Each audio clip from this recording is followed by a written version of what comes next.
इस आंदोलन में जिस तरह के नारे लगे, जिस तरह एक कोई हिंदूवादी था वो तलवार भांज रहा था, प्रधानमंत्री को सीधे चुनौती दे रहा था हाथ में तलवार लेकर।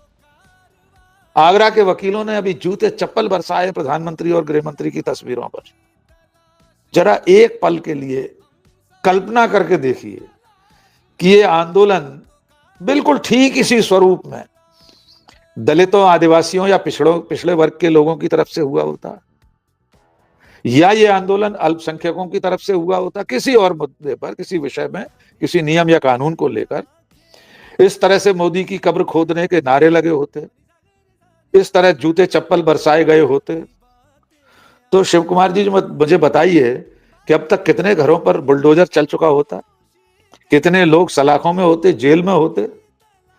लेकिन इस मुद्दे पर चूंकि गाली देने वाले अपने ही लोग हैं, जूते मारने वाले भी अपने ही लोग हैं, फावड़ा और कुदाल लेकर कब्र खोदने निकले लोग भी अपने ही हैं, इसलिए किसी की भावनाएं आहत नहीं हुई। गोदी मीडिया पर कोई डिबेट नहीं चली, प्राइम टाइम डिबेट नहीं हुई।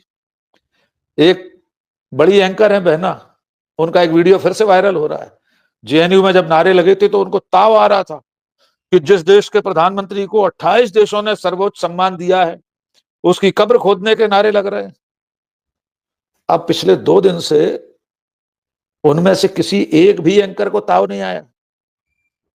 जगत प्रकाश नड्डा जेएनयू में लगे नारों पर बिलख बिलख कर बयान जारी कर रहे थे कि हमारे प्रधानमंत्री की कब्र खोदने की मांग हो रही है, नारे लग रहे हैं। पूरी भारतीय जनता पार्टी सड़कों पर रो रही थी कि हमारे प्रधानमंत्री की कब्र खोदने के नारे लग रहे हैं। अब एक भी बयान नहीं आया।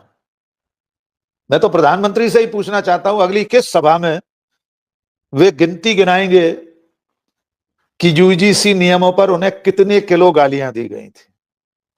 अगली किस सभा में वे बताएंगे कि मेरी कब्र खोदने के नारे लगे थे?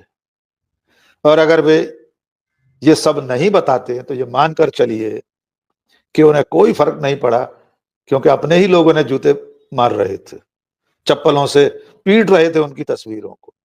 उनकी कब्र खोदने वाले उनके अपने कुनबे के लोग थे। इसलिए मैं तो ऐसा मानता हूं कि वे घर की बात है, उनके घर के लोगों को अधिकार है, वे अपने मुखिया को जूते चप्पल से मारें, उसकी कब्र खोदें हमारी बला से। लेकिन वो मुखिया सिर्फ उनका मुखिया नहीं है, वो देश का मुखिया है।